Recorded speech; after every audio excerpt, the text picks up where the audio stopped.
Hey guys, जय महाकाल, नमस्ते and सत श्री अकाल। Welcome to your channel MPRM। आशा करती हूँ कि आप सभी अच्छे होंगे और निरंतर अपने एग्ज़ाम के लिए तैयारी कर रहे होंगे। हमारा इस सीरीज़ में चल रही थी मध्य प्रदेश प्री की यूनिट नंबर 7, जिसको हम प्रयास IAS अकेडमी से कंप्लीट कर रहे हैं, क्योंकि हम अलग अलग कोचिंग संस्थानों के नोट्स को कंप्लीट करते हैं। आज हमारा टॉपिक है प्रदूषण। और गाइस, यदि अभी तक आपने हमारा चैनल सब्सक्राइब नहीं किया है तो चलिए पहले चैनल सब्सक्राइब कीजिए, वीडियो को लाइक कीजिए, कमेंट कीजिए और अपने प्यारे प्यारे फ्रेंड्स के साथ शेयर कीजिए। प्रदूषण हमारे पर्यावरण से भी रिलेटेड है, तो जिन भी एग्ज़ाम में इन्वायरमेंट आता है उन सभी एग्ज़ाम के लिए यह टॉपिक ज़रूरी है। तो चलिए स्टार्ट करते हैं। प्रदूषण, पहले हम इसका परिचय देखेंगे। परिभाषा, प्रकार, प्रदूषक, प्रदूषण के कारण, इनका वर्गीकरण, पर्यावरण में प्रदूषण के प्रभाव, ठोस अवशिष्ट, ई अवशिष्ट, जैव अपचरण एवं अन्य तत्व उपचरण। अब आता है परिचय। पर्यावरण प्रदूषण वर्तमान युग की गंभीर वैश्विक समस्या है। प्रदूषण ने पर्यावरण को क्षतिग्रस्त करके उसे असंतुलित बना दिया है। इसके अनेक दुष्प्रभाव दिखाई दे रहे हैं। प्रदूषण की सबसे अधिक खतरा मानव स्वास्थ्य पर पड़ रहा है। चूँकि प्रत्येक जीवधारी को अपनी बुद्धि, विकास एवं सुव्यवस्थित जीवन यापन के लिए एक संतुलित जीवन और पर्यावरण की आवश्यकता होती है। अतः वर्तमान समय में पर्यावरण संरक्षण एक महत्वपूर्ण मुद्दे के रूप में उभरा है। परिभाषाएं। सामान्य परिभाषा, पर्यावरण में जैविक, भौतिक, रासायनिक परिवर्तन ही प्रदूषण कहलाता है। प्रथम परिभाषा, वातावरण, पर्यावरण में अनावश्यक पदार्थों का प्रवेश कर जीवधारियों का प्रभावित करने की प्रक्रिया प्रदूषण कहलाती है। द्वितीयक परिभाषा, जीव, पौधे और मानव पर हानिकारक प्रभाव डालने वाले पर्यावरणीय प्रदूषक पर्यावरण प्रदूषण की श्रेणी में आते हैं। केंद्रीय प्रदूषण नियंत्रण बोर्ड के अनुसार वातावरण के भौतिक, रासायनिक, जैविक अवस्था में ऐसे परिवर्तन जिससे मानव, जीव जंतु, वनस्पति, नैसर्गिक कारकों को हानि पहुंचाते हैं उसे प्रदूषण कहा जाता है। इसके दो प्रकार होते हैं। एक होते हैं प्राकृतिक प्रदूषण और दूसरे होते हैं मानव जनित प्रदूषण। प्राकृतिक प्रदूषण, प्रकृति से जुड़ी घटनाओं के कारण होने वाले प्रदूषण प्राकृतिक प्रदूषक कहलाते हैं, जैसे कि ज्वालामुखी विस्फोट, मृदाक्षरण, जीवों द्वारा CO2 का उत्सर्जन, धान की खेती से मीथेन उत्सर्जन, ये प्राकृतिक प्रदूषण कहलाते हैं। मानव जनित प्रदूषण, जब मानवीय गतिविधियों के कारण प्रदूषण होता है तो उसे मानव जनित प्रदूषण कहा जाता है। उदाहरण के लिए वनों की कटाई, जीवनाशकों का प्रयोग, ईंधनों का जलाना, सीवेज और औद्योगिक अपशिष्ट, ये मानव जनित प्रदूषण कहलाते हैं। मानव जनित प्रदूषण प्राकृतिक प्रदूषण से ज़्यादा खतरनाक होते हैं। प्रदूषक, इसका अर्थ क्या होता है? प्रदूषक के लिए उत्तरदायी अभिकर्ता या वे कारक जो पर्यावरण को प्रदूषित करते हैं उन्हें प्रदूषक कहा जाता है। या पर्यावरण में जैविक, भौतिक एवं रासायनिक परिवर्तन उत्पन्न करने वाले पदार्थ प्रदूषक कहलाते हैं। इनका वर्गीकरण उत्पाद के आधार पर, अस्तित्व के आधार पर, अपघटन के आधार पर, अवस्था के आधार पर, उत्पत्ति और स्रोत के आधार पर किया जाता है। तो प्रदूषक कितने प्रकार के हो सकते हैं या फिर उनको कैसे बांटा गया है? तो पहले अर्थ के आधार पर, फिर वर्गीकरण। तो अर्थ क्या होता है? तो ऐसे प्रदूषक जो कि उत्तरदायी होते हैं प्रदूषण के लिए, वो अभिकारक प्रदूषक कहलाते हैं। ये कारक पर्यावरण को प्रदूषित करते हैं, उनको प्रदूषक कहा जाता है। जो पर्यावरण में जैविक, भौतिक, रासायनिक परिवर्तन उत्पन्न करते हैं उन्हें भी प्रदूषक कहा जाता है। वर्गीकरण उत्पाद के आधार पर, अस्तित्व के आधार पर, अपघटन के आधार पर, अवस्था के आधार पर और उत्पत्ति और स्रोत के आधार पर हम इनको वर्गीकृत कर सकते हैं। अब आता है इनका वर्गीकरण। प्रदूषकों का वर्गीकरण निम्न आधारों पर किया जाता है। उत्पादन के आधार पर, प्राथमिक प्रदूषक, ये अपने मूल स्वरूप में ही पर्यावरण को प्रदूषित करते हैं। उदाहरण के लिए carbon monoxide, methane, CO2, SO2, hydrocarbons और प्लास्टिक, ये अपने मूल रूप में ही पर्यावरण को प्रदूषित करते हैं, इसलिए इनको प्राथमिक प्रदूषक कहा जाता है। द्वितीयक प्रदूषक, प्राथमिक प्रदूषकों की रासायनिक क्रिया से निर्मित प्रदूषक द्वितीयक प्रदूषक कहलाते हैं। मतलब जो प्रथम प्रदूषक से निर्मित हुए हैं रासायनिक क्रिया से। द्वितीयक प्रदूषक, प्राथमिक प्रदूषक और जो वायुमंडलीय पदार्थ हैं उन दोनों को मिलाकर क्या कहा जाता है? द्वितीयक प्रदूषक कहा जाता है। उदाहरण के लिए ozone, O3, SO3, pen, nitrogen and hydrocarbons, smog, dust और फॉग और अमोनिया, ये सब क्या होते हैं? द्वितीयक प्रदूषक होते हैं। अस्तित्व के आधार पर, मात्रात्मक प्रदूषक और गुणात्मक प्रदूषक। मात्रात्मक प्रदूषक ये वातावरण में पहले से मौजूद होते हैं, लेकिन सामान्य अवस्था में ये प्रदूषण उत्पन्न नहीं करते। सामान्य से अधिक मात्रा होने पर ये प्रदूषण उत्पन्न करते हैं। उदाहरण के लिए नाइट्रोजन ऑक्साइड और कार्बन डाइऑक्साइड। गुणात्मक प्रदूषक, ये प्रकृति वातावरण में नहीं पाए जाते, मानव द्वारा इनको फैलाया जाता है। वातावरण में इनकी उपस्थिति मात्र से प्रदूषण होता है, इन्हें कहा जाता है गुणात्मक प्रदूषक। उदाहरण के लिए प्लास्टिक, कीटनाशक, कार्बन मोनोऑक्साइड, डीडीटी और हानिकारक कीटनाशक, ये सब क्या होते हैं? गुणात्मक प्रदूषक होते हैं। अपघटन के आधार पर जैव निम्नीकरणीय प्रदूषक और अजैव निम्नीकृत प्रदूषक दो प्रकार के होते हैं। जैव निम्नीकरणीय प्रदूषक, इन्हें क्षारीय या फिर अस्थायी प्रदूषक भी कहा जाता है। इनका सूक्ष्म जीवों द्वारा या फिर प्राकृतिक क्रियाओं द्वारा आसानी से अपघटन हो जाता है। घरेलू सीवेज, गोबर, फल, कागज, सड़ी गली सब्जियां और घरेलू कचरा इत्यादि जैव निम्नीकरणीय प्रदूषक कहलाते हैं। अजैव निम्नीकृत प्रदूषक, इन्हें अक्षारीय या फिर स्थायी प्रदूषक कहा जाता है। सूक्ष्म जीवों और प्राकृतिक क्रियाओं द्वारा इनका अपघटन संभव नहीं होता। ये लंबे समय तक पर्यावरण में विद्यमान रहकर घातक प्रभाव उत्पन्न करते हैं। उदाहरण के लिए प्लास्टिक, शीशा, डीडीटी और रेडियो एक्टिव तत्व, ये सब क्या होते हैं? हमारे अजैव निम्नीकृत प्रदूषक। अवस्था के आधार पर इनको 3 भागों में बांटा जाता है: ठोस, तरल और गैस। ठोस में सीसा, कैडमियम, आर्सेनिक और फ्लाई ऐश आता है। तरल प्रदूषक में यूरिया और गैसीय प्रदूषक में carbon monoxide, CFC, carbon dioxide, sulphur dioxide और ओजोन। उत्पत्ति या स्रोत के आधार पर प्राकृतिक प्रदूषक और मानव जनित प्रदूषक होते हैं। प्राकृतिक प्रदूषक प्राकृतिक घटनाओं के कारण निर्मित प्रदूषक प्राकृतिक प्रदूषक कहलाते हैं। वनाग्नि से कार्बन मोनोऑक्साइड का उत्सर्जन, धान के खेतों से मीथेन का उत्सर्जन, जीवों द्वारा कार्बन डाइऑक्साइड का उत्सर्जन और ज्वालामुखी प्रदूषण का उत्सर्जन। मानव जनित प्रदूषक, ये मानवीय गतिविधियों के कारण उत्पन्न प्रदूषक होते हैं। इन्हें एंथ्रोपोजेनिक प्रदूषक भी कहा जाता है। उदाहरण के लिए कीटनाशकों का प्रयोग, औद्योगिक अपशिष्ट, ई वेस्ट, कोयला जलाने से उत्पन्न धुआं और राख, ये सब क्या होते हैं? मानव द्वारा प्रदूषक फैलाए जाते हैं। इन्हें एंथ्रोपोजेनिक्स प्रदूषक भी कहा जाता है। प्रदूषण के कारण क्या क्या हैं? बढ़ती जनसंख्या, जनसंख्या विस्फोट और तीव्र गति से बढ़ती जनसंख्या, ये सब हमारे प्रदूषण का कारण होती हैं। वनों का क्षरण या वन उन्मूलन, प्राकृतिक स्रोतों का अनियंत्रित दोहन, बढ़ता शहरीकरण, औद्योगिकरण, रासायनिक खादों और कीटनाशकों का अतिशय प्रयोग, बढ़ते यातायात साधन, विषाक्त गैसें, जनता की जागरूकता में कमी और पशुओं की क्रियाएं, ये सब हमारे प्रदूषण का कारण होती हैं। प्रदूषण के प्रभाव, मानव के स्वास्थ्य पर प्रतिकूल प्रभाव पड़ता है। प्राकृतिक सौंदर्य का नष्ट हो जाता है। मृत्यु दर में वृद्धि होती है। जीव उपयोगी पदार्थों के स्रोतों की हानि होती है। प्राकृतिक विपदाओं का आना, जीवों की कार्य क्षमता में कमी और जीवों का असुरक्षित होना। प्राकृतिक चक्र के असंतुलन से वर्षा, गर्मी, सर्दी की ऋतुओं तथा समय चक्र में परिवर्तन होता है। विश्व में सर्वाधिक प्रदूषक देश क्रमशः बांग्लादेश, पाकिस्तान और भारत है। भारत में सर्वाधिक प्रदूषक शहर गुरुग्राम, गाजियाबाद और फरीदाबाद है। विश्व में सर्वाधिक प्रदूषित राजधानी दिल्ली है। भारत में सर्वाधिक ध्वनि प्रदूषण वाला शहर कोलकाता है। वायु प्रदूषण, इसका अर्थ देखेंगे, कारण देखेंगे, प्रदूषक के प्रकार देखेंगे, प्रभाव क्या पड़ता है, रोकने के उपाय क्या हो सकते हैं, प्रदूषण मापने की इकाई क्या होती है और अन्य देखेंगे। वायु प्रदूषण का अर्थ, सामान्य शब्दों में कहें तो वायु में अवांछनीय पदार्थों का मिलना ही वायु प्रदूषण कहलाता है। WHO के अनुसार वायु प्रदूषण ऐसी परिस्थिति होती है जिससे बाह्य वायुमंडल में ऐसे पदार्थ एकत्रित हो जाते हैं जो मनुष्य या पर्यावरण के लिए हानिकारक होते हैं, उन्हें वायु प्रदूषण कहा जाता है। वायु प्रदूषणों के प्रकार, इनको जो प्रदूषित करते हैं उन प्रदूषकों के प्रकार।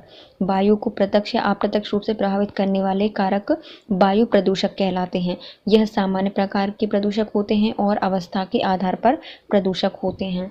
वायु प्रदूषण के कारण बढ़ता औद्योगिकरण और उनसे निकलने वाली हानिकारक गैसें, जनसंख्या वृद्धि, सिगरेट, प्लास्टिक आदि का जलना, कार्बन की मात्रा का बढ़ना, AC, फ्रिज का बढ़ता प्रयोग और यातायात संसाधनों का विस्तार, ये भी वायु प्रदूषण के कारण होते हैं।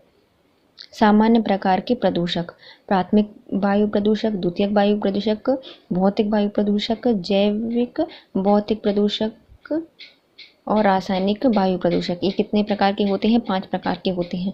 तो प्राथमिक वायु प्रदूषक में आता है SO2, CO और CO2। द्वितीयक प्रदूषक में आते हैं ओजोन, SO3, पेन और कीटोन्स। भौतिक वायु प्रदूषण में ऊष्मा, दुर्गंध, रेडियो एक्टिव विकिरण, ये सब भौतिक वायु प्रदूषण के अंतर्गत आते हैं। जैविक वायु प्रदूषक में सूक्ष्म जीव, कृषि अवशिष्ट और रासायनिक वायु प्रदूषक आते हैं। इसमें रासायनिक वायु प्रदूषक में क्या आते हैं? कीटनाशक और जहरीली गैसें। अवस्था के आधार पर प्रदूषक: अवस्था के आधार पर वायु प्रदूषकों को 2 भागों में विभाजित किया जाता है। एक होते हैं कणिकीय प्रदूषक और दूसरे होते हैं गैस वायु प्रदूषक। कणिकीय वायु प्रदूषक ये निलंबित कणिकीय प्रदूषण या फिर सस्पेंडेड पार्टिकुलेट मैटर होते हैं, SPM भी इनको कहा जाता है। ये सूक्ष्म कण के होते हैं जो ठोस पदार्थों के जलने पर उत्पन्न होते हैं। ये पर्यावरण में ठोस रूप से लंबे समय तक विद्यमान रहते हैं। इनका आकार 0.001 से 100 माइक्रोमीटर तक होता है। यह 2 प्रकार के होते हैं। एक होते हैं विश्वसनीय SPM और एक होते हैं श्वासीय SPM, मतलब एक होते हैं आश्वासीय, मतलब हम इनको सांस से नहीं ले सकते।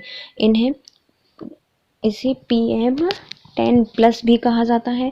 नाक के विरोध के कारण श्वसन तंत्र में प्रवेश नहीं कर पाते। इनका आकार 10 माइक्रोमीटर से अधिक होता है। श्वसनीय SPM ये हमारे श्वसन तंत्र में प्रवेश करके उन्हें प्रभावित करते हैं।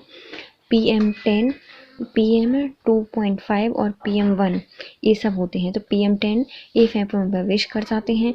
PM2.5 ये रक्त में मिश्रित हो जाते हैं और PM1 ये कोशिका में प्रवेश कर जाते हैं।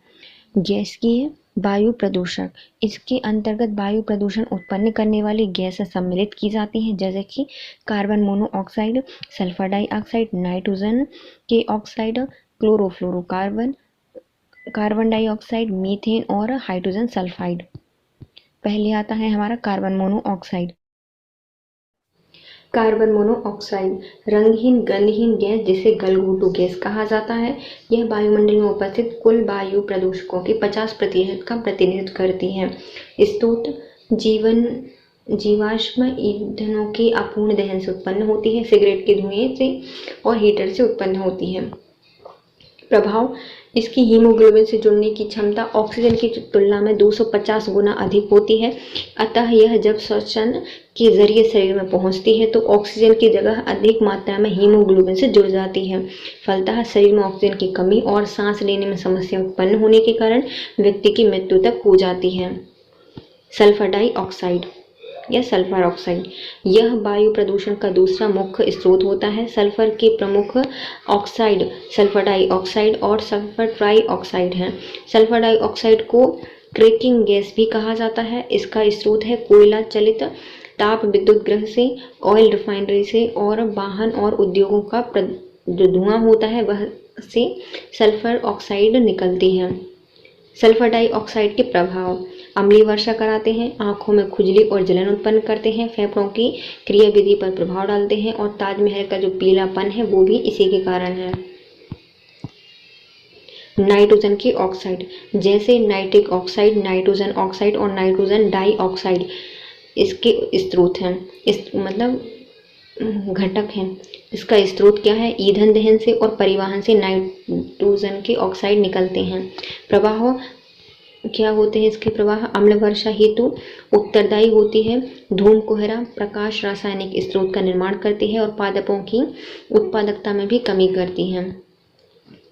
क्लोरोफ्लोरोकार्बन यह क्लोरीन, फ्लोरीन और कार्बन तत्व का साधारण यौगिक होता है। यह रेफ्रिजरेटर, AC और अग्निशामक से उत्पन्न होती है। क्लोरोफ्लोरोकार्बन के प्रभाव: ओजोन का क्षरण करती है, ग्लोबल वार्मिंग को बढ़ाती है, त्वचा और मोतियाबिंद जैसी बीमारियां उत्पन्न करती हैं। कार्बन डाइऑक्साइड सबसे भारी गैस होती है। धरातल के निकट मुख्यतः 32 किलोमीटर तक इसका संकेंद्रण होता है। वैश्विक तापन हेतु सर्वाधिक उत्तरदायी गैस कार्बन डाइऑक्साइड है। स्रोत जीवाश्म ईंधन दहन से लाभ प्रकाश संश्लेषण में सक्रिय भागीदारी निभाती है। नुकसान क्या है? हरित गृह प्रभाव उत्पन्न करती है और मृदा की अम्लता बढ़ाती है। मीथेन CH4 स्रोत क्या है? आर्द्र भूमि, 76% कोयले की खदान, धान के खेत और जुगाली करने वाले पशुओं से मीथेन गैस निकलती है। प्रभाव ग्रीन हाउस प्रभाव में 20% का योगदान देती है। हाइड्रोजन सल्फाइड श्वसन रोधी गैस जो कि मस्तिष्क को प्रभावित करती है। वायु प्रदूषण के प्रभाव शहरी क्षेत्रों में ऊष्मा द्वीपों जैसे कि हीट आइलैंड का निर्माण करते हैं। धूम कोहरों की समस्या उत्पन्न होती है। ओजोन परत का क्षरण होता है और अम्लीय वर्षा का होना इसके कारण होता है। वैश्विक तापमान में वृद्धि होती है। ग्लोबल वार्मिंग ग्रीन हाउस प्रभाव की समस्या बढ़ जाती है। दृश्यता में कमी, फलतः यातायात अवरोध की समस्या होती है। दम घुटना और बेहोशी कार्बन मोनोऑक्साइड के कारण होती है। इमारतों का क्षरण, उदाहरण के लिए ताजमहल का पीला पड़ना। मानव में विभिन्न प्रकार के लोगों का उत्पन्न हो जाना भी वायु प्रदूषण का ही कारण है। अब आते हैं धूल से उत्पन्न होने वाली बीमारियां, जिसके लिए धूल जिम्मेदार होती है। सिलिका की धूल कण सिलिकोसिस रोग के लिए जिम्मेदार होते हैं। कोयले की धूल के कण ये एंथ्रोकोसिस नामक बीमारी हो जाती है। लोह कण से सिड्रोसिस रोग होता है। कपास की धूल से विस्नोसिस रोग हो जाता है और एस्बेस्टर से एस्बेस्टोसिस नामक बीमारी हो जाती है और टाल्कम पाउडर से टैल्कोसिस बीमारी हो जाती है। देखो, जैसे कण वैसे ही बीमारी, जैसे कि सिलिका से सिलिकोसिस, मतलब सिस सब में लगेगा क्योंकि फेफड़ों की बीमारी है। तो सिलिका से क्या होता है? सिलिकोसिस। कोयला से होता है एंथ्रासाइट कोयला होता है ना, तो एंथ्रोकोसिस। लोह कण से क्या होता है? सिड्रोसिस। कपास से होता है बिस्नोसिस। क्या होता है? बिस्नोसिस। विश्वास नहीं होता है कि कपास से बीमारी हो जाएगी, लेकिन हाँ हो जाती है। तो कपास से हो जाती है बिस्नोसिस और लोहे से क्या हो जाती है? सिडनोसिस। बिल्कुल एकदम सारी नलियों में बिल्कुल सील लगा लेता है तो सिडनोसिस। एस्बेस्टर से होती है एस्बेस्टोसिस और टाल्कम से होती है टैल्कोसिस। वायुमंडल के प्रमुख गैसें सबसे ज़्यादा पाई जाती है नाइट्रोजन जो कि है 78%, oxygen 20.96%, organ 0.93%, carbon dioxide 0.321%, neon 0.001%, helium 0.0005%। तो हम इसकी ट्रिक याद करते हैं। नाइट्रोजन क्या होती है? ठंडी गैस होती है, तो वो पूरे वायुमंडल में फैली हुई है और 78% है। उसके बाद आती है NOA, तो A ऑक्सीजन, मतलब NO से आती है ऑक्सीजन और ये 20% के लगभग पाई जाती है। फिर आती है आर्गन, ये पाई जाती है 0.93%, कार्बन डाइऑक्साइड 0.321% और नियोन 0.01%, हीलियम 0.0005%। अब आते हैं वायु प्रदूषण को रोकने के उपाय। पर्यावरण के प्रति जन जागरूकता को बढ़ावा देना, कार्बन उत्सर्जन में वैश्विक सहयोग में कटौती करना, वायु प्रदूषण रोकथाम की उच्च एवं सुरक्षित तकनीकें विकसित की जानी चाहिए, प्रदूषकों के वहित स्रोत को नियंत्रित किया जाना चाहिए, वैश्विक स्तर पर हरित गृह गैसों के उत्सर्जन में कमी लाई जानी चाहिए, गैर परंपरागत ऊर्जा स्रोतों को प्रोत्साहित किया जाना चाहिए और वाहनों की बढ़ती संख्या को भी नियंत्रित किया जाना चाहिए। वायु प्रदूषण मापन की इकाई क्या क्या होती हैं? वायु प्रदूषकों को मापने हेतु पर्यावरण एजेंसी द्वारा 2 इकाइयाँ सुझाई गई हैं।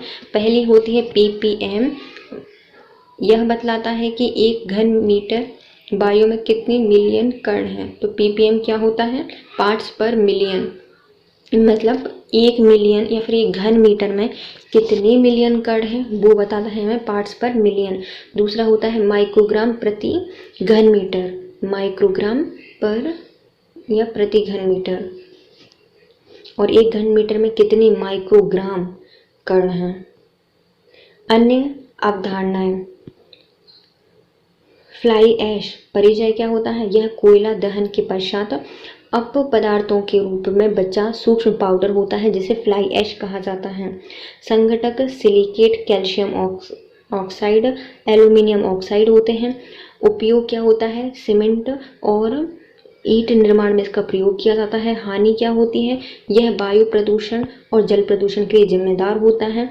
मानव श्वसन तंत्र को प्रभावित करती है। अम्लता में वृद्धि करके सूक्ष्म जीवों की वृद्धि होती उत्तरदायी होती है। यह पौधों पर जमकर उनका क्षरण करती है। ब्लैक कार्बन यह एक तरल एरोसोल होता है। इसका स्वरूप अल्पकालिक प्रभाव और स्थानीय होता है। स्रोत मोटर वाहन और जैव ईंधन, जीवाश्म ईंधन का अधूरा दहन, ये सब ब्लैक कार्बन के लिए जिम्मेदार होते हैं। प्रभाव क्या करता है? यह ग्लेशियरों को पिघला रहा है और ग्रहों को गर्म करता है। और ये क्या है? एक तरह का एरोसोल है जो कि अल्पकालिक प्रभाव और स्थानीय प्रभाव होता है इसका। अम्ल वर्षा यह वायु प्रदूषण से उत्पन्न एक समस्या है। इसका कारण SO2 और NO2 जैसे दोनों वायुमंडलीय नमी से क्रिया करके H2SO4 और HNO3 बनाते हैं जो कि वर्षा के साथ मिलकर वर्षा के रूप में गिरते हैं, जिसे क्या कहा जाता है? अम्ल वर्षा कहा जाता है। स्मोग या फिर धुआंसा, इसे स्मोक प्लस फॉग कहा जाता है। स्मोक प्लस फॉग तो हो गया स्मोग। यह एक खतरनाक वायु प्रदूषक है जो कि सांस लेने में कठिनाई उत्पन्न करता है। निर्माण nitrogen oxide plus sulphur dioxide और धूल कण और नमी के कारण इसका निर्माण होता है। किनका? फॉग का। किससे बनी होती है? स्मोग और फॉग से बनी होती है। नाइट्रोजन ऑक्साइड, सोडियम डाइऑक्साइड, धूल के कण और नमी इसमें पाई जाती हैं। प्रकार क्या क्या होते हैं? क्लासिकल स्मोक, लंदन स्मोक, सेल्यूलस acid smoke, photochemical smoke, Los Angeles और ऑक्सीडाइजिंग स्मोक। ये स्मॉग काले पीले बादलों के रूप में शहरों के ऊपर जमा हो जाते हैं और सर्दियों में ज़्यादा प्रभावी हो जाते हैं। प्रवाह यह श्वसन रोग उत्पन्न करते हैं। दृश्यता घटाने से यातायात परिचालन में कमी होती है। सौर विकिरण की कमी होने से रिकेट्स रोग होने की संभावनाएं बढ़ जाती हैं। सूचक एवं app. National air quality index NAQI राष्ट्रीय वायु गुणवत्ता सूचकांक, जिसकी शुरुआत स्वच्छ भारत मिशन के आधार पर हुई थी। इसकी शुरुआत 6 अप्रैल 2015 को की गई। इसमें वायु प्रदूषकों की 8 श्रेणियां जबकि वायु गुणवत्ता की 6 श्रेणियां रखी गई थी। मतलब वायु प्रदूषण की 8 श्रेणियां, मतलब ठाठ से प्रदूषण देखेंगे कि भैया इतना ज़्यादा फैल रहा है कि 8 उसकी श्रेणियां रखी गई हैं। और वायु गुणवत्ता क्या है? तो 6 श्रेणियां रखी गई हैं। वायु गुणवत्ता की 6 श्रेणियां। पहले आते हैं वायु गुणवत्ता की श्रेणी, उसकी जो PM अमाउंट है ना 1 क्यूब सेंटीमीटर है वो, और कलर क्या होगा? तो अच्छी स्थिति है तो मतलब 0 से 50 क्यूबिक सेंटीमीटर तक अमाउंट होगा और हरा रंग होगा। संतोषजनक है तो 51 से 100 और पीला कलर होगा। सामान्य रूप से प्रदूषित है तो 101 से 150 तक नारंगी कलर होगा। खराब है तो 151 से 200 और लाल रंग होगा। बहुत खराब है तो 201 से 300 और गुलाबी रंग होगा। गंभीर है तो 301 से 500 महरूम कलर होगा। इसका देखिए कौन कौन सी होती है वायु की गुणवत्ता। अच्छी क्वालिटी है, बिल्कुल हरा रंग दे दो हमने तो 50 तक हरा रंग, 50 के बाद संतोषजनक होगा और पीला रंग हो जाएगा थोड़ा सा, क्योंकि अपन जब कोई चीज़ खराब होती है तो पीली होने लगती है, तो संतोषजनक है मतलब पीला रंग है। सामान्य रूप से प्रदूषित है तो 150 तक, 100 से 150 तक है और नारंगी कलर देगा। खराब है तो 150 से 200 तक और लाल रंग है। बहुत खराब है तो 200 से 300 तक और गुलाबी कलर है। गंभीर है तो 300 से 500 तक और महरूम है। वायु प्रदूषक कौन कौन से होते हैं जो कि 8 लिए गए हैं। पहला आता है PM10, PM2.5, NO2, SO2, O3, ammonia, carbon monoxide CO और लेड। ये 8 प्रदूषक हैं। कौन कौन से? PM10, PM2.5, NO2, SO2, O3, ammonia, CO और लेड। WAYU इसका पूरा नाम विंड एग्यूमेंटेशंस प्यूरिफाइंग यूनिट है। यह वायु प्रदूषण नियंत्रण उपकरण है जिसका विकास CSIR द्वारा और नीरी के द्वारा किया गया है। तो ये क्या है? वायु का पूरा नाम है विंड एग्यूमेंटेशंस प्यूरिफिकेशंस यूनिट। यह वायु प्रदूषण नियंत्रण करने का उपकरण है जो कि CSIR और नीरी के द्वारा प्रारंभ किया गया है। अगला है समीर, केंद्रीय वायु प्रदूषण नियंत्रण बोर्ड द्वारा विकसित किया गया है। किसी शहर में एयर क्वालिटी को प्रदर्शित करने तथा शिकायत प्रदर्शित करने के लिए इस ऐप का विकास किया गया है। समीर मतलब क्या होती है? हवा की क्वालिटी को प्रदर्शित करता है। किसके द्वारा? केंद्रीय प्रदूषण नियंत्रण बोर्ड के द्वारा इसको विकसित किया गया है। सफर का पूरा नाम है system of air quality and weather forecasting research. इसका विकास institute of tropical meteorology Pune के द्वारा इसका विकास किया गया है। इसका विशेष क्या है? वायु गुणवत्ता की जांच करने वाली भारत की पहली मोबाइल ऐप है। तो ये क्या है? सफ़र। यह इसका पूरा नाम क्या है? System of air quality and weather forecasting. विकास किसने किया है? तो Indian institute of tropical meteorology Pune के द्वारा इसको विकसित किया गया है। विशेषता है कि यह गुण की जांच करती है वायु की और भारत की पहली मोबाइल ऐप है। पर्यावरण निष्पादन सूचकांक विश्व आर्थिक मंच द्वारा प्रतिवर्ष इसे जारी किया जाता है। 180 देशों को इसमें शामिल किया गया है। विश्व आर्थिक मंच के द्वारा पर्यावरण निष्पादन सूचकांक जारी किया जाता है। BS मानक, इसका पूरा नाम भारत स्टेज मानक है। यह वाहनों से निकलने वाले प्रदूषकों के लिए उत्सर्जन मानक है। इसका निर्धारण केंद्रीय प्रदूषण नियंत्रण बोर्ड द्वारा किया जाता है। हाल ही में देश में 1 अप्रैल 2020 से BS मानक 6 को लागू किया गया है। तो BS क्या है? भारत स्टेज मानक है। इसको वायु प्रदूषण या प्रदूषकों के उत्सर्जक मानक को ज्ञात करने के लिए किया जाता है कि वाहन कितना प्रदूषण निकाल रहे हैं। निर्धारित किया गया है इसका केंद्रीय प्रदूषण नियंत्रण बोर्ड के द्वारा। 1 अप्रैल 2020 से BS मानक 6 को लागू किया गया है। भारत में BS मानक 4 के बाद सीधे BS 6 को अपनाया गया है। वायु प्रदूषण संबंधी अन्य तथ्य। ज्वालामुखी विस्फोट के बाद वायुमंडल में रेडॉन गैस मुक्त होती है। एरोसोल 0.02 माइक्रोन से छोटे कणों को एरोसोल कहा जाता है। एरोसोल क्या है भैया? बिल्कुल एरो बना के बता दिए, बहुत छोटे छोटे हैं। 0.02 माइक्रोन के छोटे से कण होते हैं एरोसोल। ये ग्लोबल कूलिंग की संभावना को बढ़ाते हैं। जैसे ग्लोबल वार्मिंग को कौन बनाता है? कार्बन डाइऑक्साइड बनाते हैं। और एरोसोल क्या करते हैं? ग्लोबल कूलिंग के लिए बढ़ाते हैं। वायुमंडलीय गुंबद, कारखानों की चिमनियों तथा स्वचालित वाहनों से निकले प्रदूषक 1000 मीटर की ऊंचाई पर मोटी परत बनाते हैं जिसे वायुमंडलीय गुंबद कहा जाता है। वायुमंडलीय गुंबद क्या होता है? जैसे हमारी जो कारखाने की चिमनियाँ होती हैं, स्वचालित वाहन से निकलने वाला जो प्रदूषक होता है, वह 1000 मीटर की ऊंचाई पर एक मोटी परत बना लेते हैं वायुमंडल में। इसे क्या कहा जाता है? वायुमंडलीय गुंबद कहा जाता है। कार्बन कुंड, ऐसी वस्तु या स्थान जहाँ पर कार्बन को सोख लेती है या जो कार्बन को सोख लेती है उसे क्या कहा जाता है? कार्बन कुंड कहा जाता है। उदाहरण के लिए मृदा, सागर, जल, ये क्या होते हैं? कार्बन कुंड होते हैं क्योंकि ये कार्बन को सोख लेते हैं। कार्बन टैक्स, यह टैक्स कार्बन डाइऑक्साइड के उत्सर्जन पर लगाया जाता है एवं प्रदूषक इकाइयों से वसूला जाता है। जो प्रदूषण करेगा उससे वसूला जाएगा। शुरुआत इसकी फिनलैंड में की थी। थोड़ा सा फनी सा है कि हम कार्बन टैक्स वसूल रहे हैं, इसलिए फिनलैंड से इसको 1990 में और भारत में जुलाई 2010 से लागू कर दिया गया है। तो टैक्स कब से? 2010 से भारत ने, और फिनलैंड ने 1990 में इसको लागू कर दिया गया था। शुरुआत क्या है? इसका उद्देश्य, शुरुआत फिनलैंड ने की है, भारत ने 2010 में अपनाया है और इसका उद्देश्य क्या है? कार्बन उत्सर्जन में कमी लाना।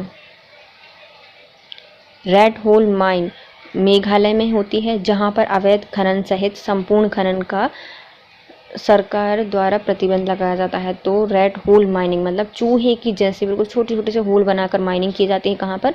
मेघालय में, और सरकार ने इसको बैन करके रखा है। भारत विश्व में शीर्ष SO2 उत्सर्जक है। शीर्ष कार्बन उत्पादक कौन है? चीन, अमेरिका और भारत। वायु प्रदूषण प्रदूषण नियंत्रण एवं नियंत्रक अधिनियम 1981 लागू किया गया था। वायु प्रदूषण नियंत्रण एवं नियंत्रक अधिनियम क्या है? 1981 है।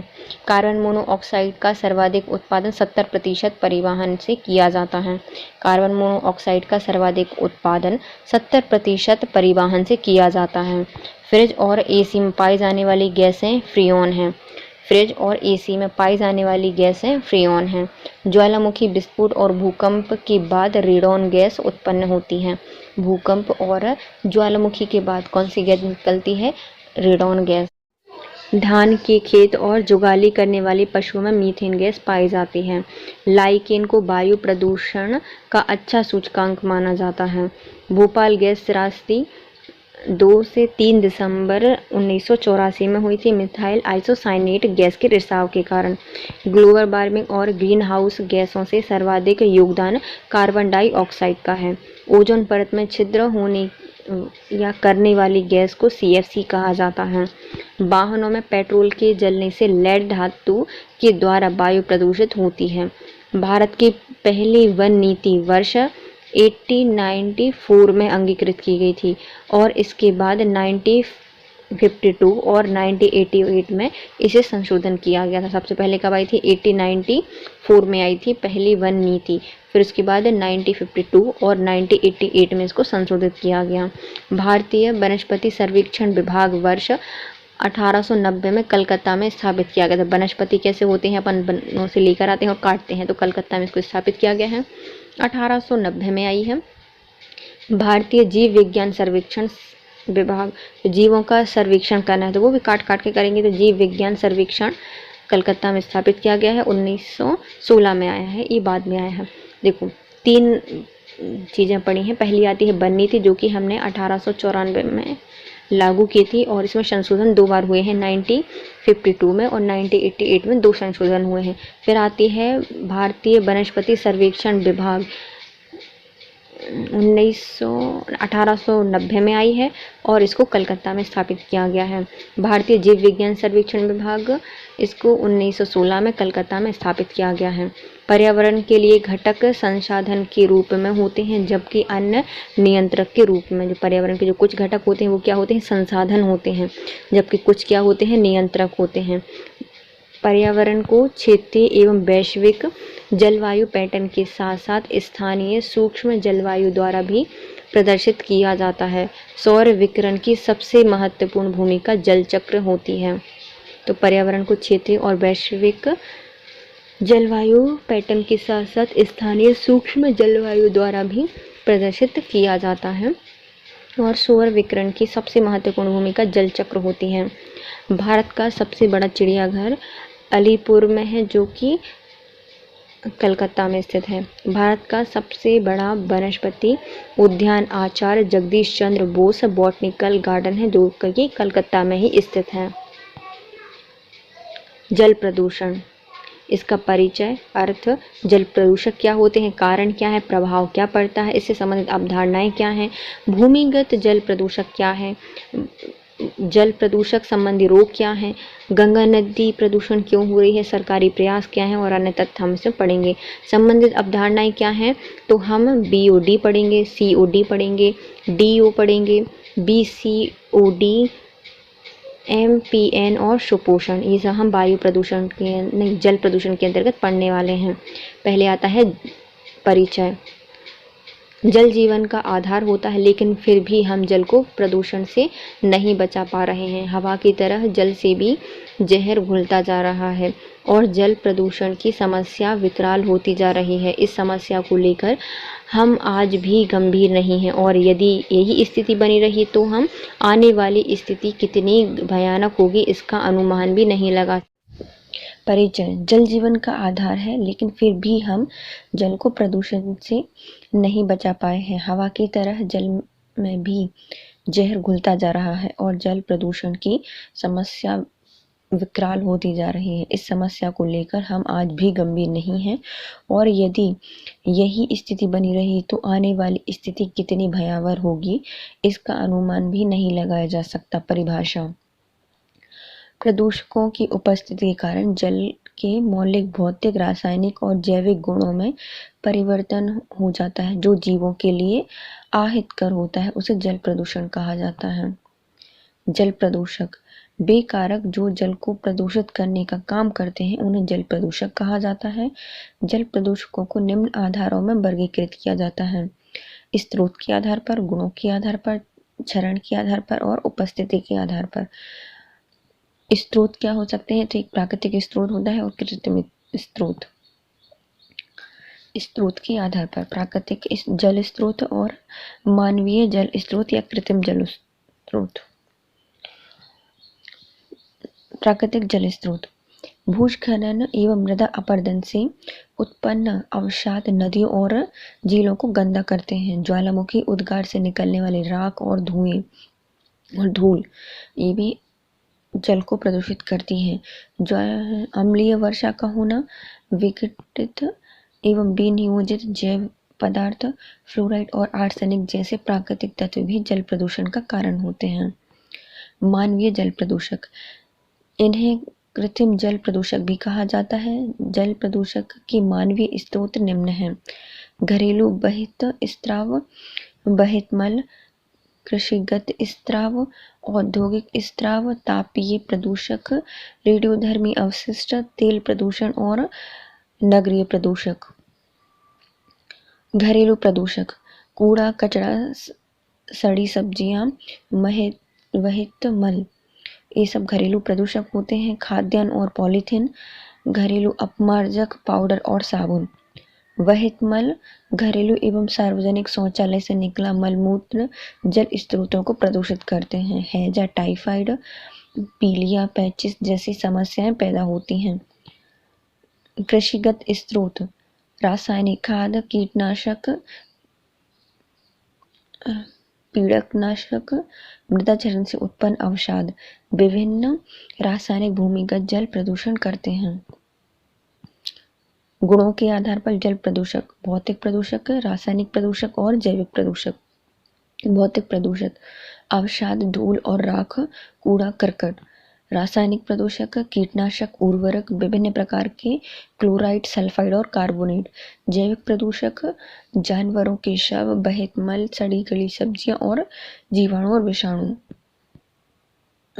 औद्योगिक स्राव औद्योगिक इकाइयों से निकले प्रदूषित जल, उद्योगों से निकलने वाला रासायनिक जैसे कि क्लोराइड, सल्फाइड और नाइट्राइड। धात्विक प्रदूषक जैसे कि सीसा, पारा और रेडियो एक्टिव अवशिष्ट ये औद्योगिक स्रोत होते हैं।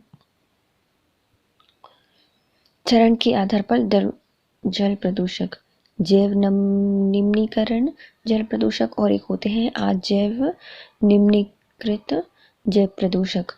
जैव निम्नीकृत जल प्रदूषक क्या होते हैं? जैसे कि वह जैविक जल प्रदूषक सड़ी गली सब्जियां, और अजैविक निम्नीकृत जल प्रदूषक होते हैं प्लास्टिक, पॉलीथीन और रसायन। उपस्थिति के आधार पर जल प्रदूषक बिंदु स्रोत प्रदूषक और अबिंदु स्रोत प्रदूषक दो प्रकार के होते हैं। उत्पत्ति के आधार पर बिंदु स्रोत प्रदूषक होते हैं ये निश्चित स्रोत से प्रदूषक जल में आकर मिलना, मतलब एक निश्चित स्रोत से उन्हें कहा जाता है बिंदु स्रोत कहा जाता है। उदाहरण के लिए औद्योगिक स्रोत नाले के जरिए प्रदूषकों का जल स्रोत मिलना। अबिंदु स्रोत प्रदूषक अलग अलग स्रोतों से निकलकर प्रदूषकों का जल में आकर मिलना। ये अबिंदु स्रोत प्रदूषक होते हैं, जैसे कि नदियों में औद्योगिक एवं घरेलू दूषित जल का अलग अलग माध्यमों से आकर मिलना। जल प्रदूषण के कारण कृषि में उर्वरक, खरपतवार, कीटनाशकों का बढ़ता प्रयोग, औद्योगिक अपशिष्ट का जल स्रोत में मिलना, घरेलू बहिर्स्राव एवं वहित मल, तेल अधिप्लव एवं अम्लीय वर्षा का होना, जागरूकता का अभाव एवं पॉलीथीन का बढ़ता प्रयोग, रेडियो एक्टिव तत्वों का जलीय स्रोत तक पहुंचना। जल प्रदूषण के प्रभाव संक्रमण एवं खतरनाक रोग जैसे कि पीलिया, अतिसार, मिनीमाता, इटाई रोग का प्रसार, सुपोषण की समस्या, पीने के पानी की कमी, पारिस्थितिक तंत्र का विनाश, जल में ऑक्सीजन की कमी होना और जलीय जीवों पर प्रतिकूल प्रभाव, जलीय पादपों जैसे कि नीलहरित शैवालों का नष्ट होना। जल प्रदूषण से संबंधित अवधारणाएं। पहला, घुलित ऑक्सीजन, जैविक ऑक्सीजन की मांग, जैव रासायनिक ऑक्सीजन मांग, जैव रासायनिक मांग, सर्वाधिक संभव संख्या और सुपोषण, ये सब जल प्रदूषण से संबंधित अवधारणाएं हैं। घुलित ऑक्सीजन पूरा नाम होता है DO, डिजॉल्व ऑक्सीजन। अर्थ होता है जल में घुलित ऑक्सीजन की वह मात्रा जो जलीय जीवों के श्वसन के लिए आवश्यक होती है, उन्हें डिजॉल्व ऑक्सीजन कहा जाता है। संबंध, जल प्रदूषण बनाने पर इसकी मात्रा कम हो जाती है। यदि जल प्रदूषण बढ़ेगा तो इसकी मात्रा कम हो जाएगी। इसकी मात्रा 4.0 मिलीग्राम पर लीटर हो तो जल प्रदूषित माना जाता है। यदि यह 4.0 मिलीग्राम 1 लीटर में होता है तो क्या होता है, जल प्रदूषित होता है। जैविक ऑक्सीजन मांग, इसका पूरा नाम होता है बायोलॉजिकल ऑक्सीजन डिमांड, BOD कहा जाता है। जैविक और कार्बनिक पदार्थों की एक निश्चित मात्रा के विघटन के लिए आवश्यक ऑक्सीजन की मात्रा को जैविक ऑक्सीजन मांग कहा जाता है।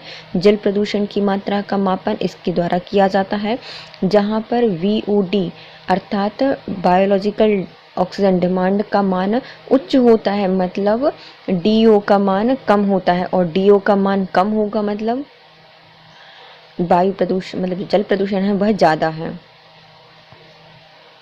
रासायनिक ऑक्सीजन मांग, इसका पूरा नाम होता है केमिकल ऑक्सीजन डिमांड। अर्थ होता है जल में ऑक्सीजन की वह मात्रा जो जल में उपस्थित कुल कार्बनिक पदार्थों के ऑक्सीजन के लिए आवश्यक होती है। विशेष क्या है, इसके जरिए भी जल प्रदूषण का मापन किया जाता है। जैव रासायनिक ऑक्सीजन मांग, इसका पूरा नाम होता है बायोकेमिकल ऑक्सीजन डिमांड। इसका अर्थ होता है विलेय ऑक्सीजन की वह मात्रा जो अनॉक्सी जीवाणुओं द्वारा वायवीय परिस्थितियों में कार्बनिक पदार्थों के ऑक्सीकरण के लिए जरूरी होती है, उसे कहा जाता है बायोकेमिकल ऑक्सीजन डिमांड। विलेय ऑक्सीजन की वह मात्रा जो अनॉक्सी जीवाणुओं द्वारा वायवीय परिस्थितियों में कार्बनिक पदार्थों के ऑक्सीकरण के लिए जिम्मेदार होती है, उन्हें बायोकेमिकल ऑक्सीजन डिमांड कहा जाता है। सर्वाधिक संभाव्य संख्या क्या होती है, इसका नाम होता है मोस्ट प्रोबेबल नंबर। उपयोग, इस परीक्षण के जरिए जल में E. coli आदि जीवाणुओं की पहचान और माप की जाती है। भूमिगत जल प्रदूषण, ये हम बाद में पढ़ेंगे, पहले हम देखते हैं सुपोषण, नहीं हम देखेंगे भूमिगत जल प्रदूषण। भू सतह के नीचे स्थित सेल छिद्र दरारों के मौजूद जल को भूजल कहा जाता है। भूमिगत जल की गुणवत्ता में कमी होने को भूमिगत जल प्रदूषण कहा जाता है। भूमिगत जल में निम्नलिखित प्रदूषक होते हैं, जैसे कि नाइट्रेट, रोगजीवक, धातु अवशेष, सीसा, पारा, कैडमियम और कार्बनिक यौगिक, ये सब क्या होते हैं, भूमिगत जल प्रदूषक होते हैं। जल प्रदूषक से संबंधित रोग क्या क्या होते हैं। पहला आता है प्रदूषक और उनसे उत्पन्न रोग। फ्लोराइड, इससे नॉकनी सिंड्रोम हो जाता है और फ्लोरोसिस रोग भी हो जाता है। पारा, मिनीमाता रोग हो जाता है। कैडमियम, इटाइटाई रोग होता है। नाइट्रेट से ब्लूबेरी सिंड्रोम होता है। आर्सेनिक से ब्लैक फुट रोग होता है। फॉस्फोरस से दांत और हड्डियों का गलना स्टार्ट हो जाता है। और सीसा या लेड से एनीमिया या मसूड़ों का नीलापन स्टार्ट हो जाता है। तो फ्लोराइड लोग एकदम फ्लो हो जाएंगे, मतलब हमारे नौकनी हो जाएंगे और हम भी एकदम फ्लो हो जाएंगे और फ्लोरोसिस रोग हो जाता है। पारा से क्या होता है, पारा हमारी मम्मी का माता हमेशा चढ़ता रहता है, गुस्से का पारा है तो मिनी माता। कैडमियम, कैडबेरी कैसी होती है, बिल्कुल टूट टूट के बांटी जाती है, ईट जैसी, तो इटाइटाई रोग होता है कैडमियम से। नाइट्रेट, तो नाइट में क्या होते हैं, ब्लू बेबी सिंड्रोम, नहीं बच्चे कैसे दिखते हैं, रात में अंधेरे में लेकर जाओ तो क्या हो जाते हैं, ब्लू दिखते हैं, तो ब्लू बेबी सिंड्रोम कैसे होता है, नाइट्रेट। सैनिक हमेशा फुट में शूज पहन के रखते हैं, इसलिए उनके पैर में क्या हो जाते हैं, ब्लैक फुट रोग हो जाता है। फॉस्फोरस, फास्ट फास्ट यदि ब्रश करेंगे तो क्या हो जाएगा, हमारे दांत और हड्डियों का गलना स्टार्ट हो जाएगा, तो फॉस्फोरस। लेड और शीशा, एनीमिया और मसूड़ों का नीलापन हो जाता है लेड और शीशा से। अब आते हैं सुपोषण। परिभाषा, जल में कार्बनिक पदार्थ जैसे अवशिष्ट पदार्थ वहित मलमूत्र की अधिकता को सुपोषण कहा जाता है। आलेख चित्रण, रासायनिक उर्वरक, औद्योगिक एवं घरेलू अपशिष्ट का जलीय स्रोत में निकासन। आलेख चित्रण होता है पोषण तत्वों की मात्रा में वृद्धि के साथ जमा होना, इससे शैल विस्फोटन का हो जाता है। जल की सतह पर शैवाल की परतें जमा हो जाती हैं। जल की सतह पर यदि शैवाल जम जाते हैं तो जलीय सतह क्या हो जाती है, पारदर्शिता में कमी आती है। और यदि वह अपारदर्शी हो जाएगी, मतलब पारदर्शी में कमी आ गई है, तो जल के अंदर जो परतें होती हैं वह सूर्य प्रकाश की उपलब्धता की कमी आ जाएगी। अंदर की परतों में शैवाल का विकास बाधित हो जाएगा। सूक्ष्म जीवों की सक्रियता के कारण ऑक्सीजन की भी कमी हो जाएगी और जलीय जैविक समुदाय की मृत्यु हो जाएगी और जलीय पारिस्थितिक तंत्र का निम्नीकरण एवं जैव विविधता का ह्रास हो जाता है। क्या है आरेख चित्रण में, रासायनिक उर्वरक, औद्योगिक और घरेलू अपशिष्ट को यदि हम जलीय स्रोत में निष्कासित कर देते हैं तो उससे क्या हो जाएगी, पोषक तत्वों की मात्रा में वृद्धि हो जाती है। यदि पोषक तत्व वृद्धि हो गई तो शैवाल भी क्या हो जाएंगे, बढ़ जाएंगे। शैवाल यदि बढ़ेंगे तो जल की सतह पर आकर तैरने लगेंगे, जिससे क्या हो जाएगा, जल की सतह के अंदर पारदर्शिता कम हो जाएगी और जो सूर्य की किरणें हैं वह नीचे तक नहीं पहुंच पाएंगी। यदि सूर्य के प्रकाश की उपलब्धता कम हो जाती है तो अंदर की जो परतें होती हैं वह शैवालों का विकास बाधित हो जाता है। इससे क्या हो जाए, सूक्ष्म जीवों की सक्रियता के कारण ऑक्सीजन की कमी हो जाती है और जलीय जैविक समुदाय की मृत्यु हो जाती है। इससे क्या होगा, जो जलीय पारिस्थितिक तंत्र है उसका निम्नीकरण हो जाएगा और जैव विविधता का ह्रास होता है। गंगा नदी प्रदूषण। गंगा भारत की पवित्रतम मोक्षदायिनी नदी है। गंगा नदी में बैक्टीरियोफेज वायरस के कारण स्वतः निर्मलीकरण की क्षमता पाई जाती है, मतलब खुद निर्मल हो जाती है। बढ़ती औद्योगिकरण, खेतों से निकलने वाले अपशिष्ट, बहित मल, मृत शरीरों और विषाक्त रसायन के कारण गंगा में व्याप्त स्तर पर प्रदूषण फैल रहा है। संरक्षण हेतु प्रयास। केंद्रीय प्रदूषण नियंत्रण बोर्ड द्वारा 1984 में गंगा को प्रदूषण मुक्त करने के लिए पंचवर्षीय गंगा परियोजना कार्यक्रम बनाया गया था। पंचवर्षीय गंगा परियोजना के प्रभावी क्रियान्वयन हेतु 1985 में केंद्रीय गंगा प्राधिकरण का गठन किया गया। 1986 में गंगा एक्शन प्लान की शुरुआत की गई। 1995 में केंद्रीय गंगा प्राधिकरण का नाम बदलकर राष्ट्रीय नदी संरक्षण प्राधिकरण कर दिया गया। 1995 में भी गंगा एक्शन प्लान का विलय राष्ट्रीय नदी संरक्षण योजना में कर दिया गया। देखो, और पहले 3 आते हैं। पहले आता है 84, इसमें क्या हुआ था, गंगा को पवित्र करने के लिए एक पंचवर्षीय योजना बनाई गई। अब योजना से तो कोई काम होगा नहीं, तो 85 में क्या कर दिया, एक केंद्रीय गंगा प्राधिकरण बना दिया। इससे भी कोई काम नहीं होता। अब इसमें प्राधिकरण ने क्या कि एक्शन लिया बिल्कुल एकदम से फास्ट। तो 1986 में क्या है, गंगा एक्शन प्लान आया। फिर 95 में क्या हुआ, केंद्रीय गंगा प्राधिकरण का नाम बदलकर राष्ट्रीय नदी संरक्षण प्राधिकरण कर दिया गया। 1995 में गंगा एक्शन प्लान का विलय राष्ट्रीय नदी संरक्षण योजना में कर दिया गया। जो कब बनाया गया था, 1995 में बनाया गया था राष्ट्रीय नदी संरक्षण प्राधिकरण। उसमें विलय कर दिया गया किसका, गंगा एक्शन प्लान का, जिसको बनाया गया था कब, 1986 में। 2009 में प्रधानमंत्री की अध्यक्षता में राष्ट्रीय गंगा नदी बेसिन प्राधिकरण का गठन किया गया। राष्ट्रीय गंगा नदी बेसिन का प्राधिकरण किया गया, यह बनाया गया कब, 2009 में। 13 मई 2015 को संभावित गंगा संरक्षण मिशन नमामि गंगे को मंजूरी दी गई और इसका प्रथम चरण 7 जुलाई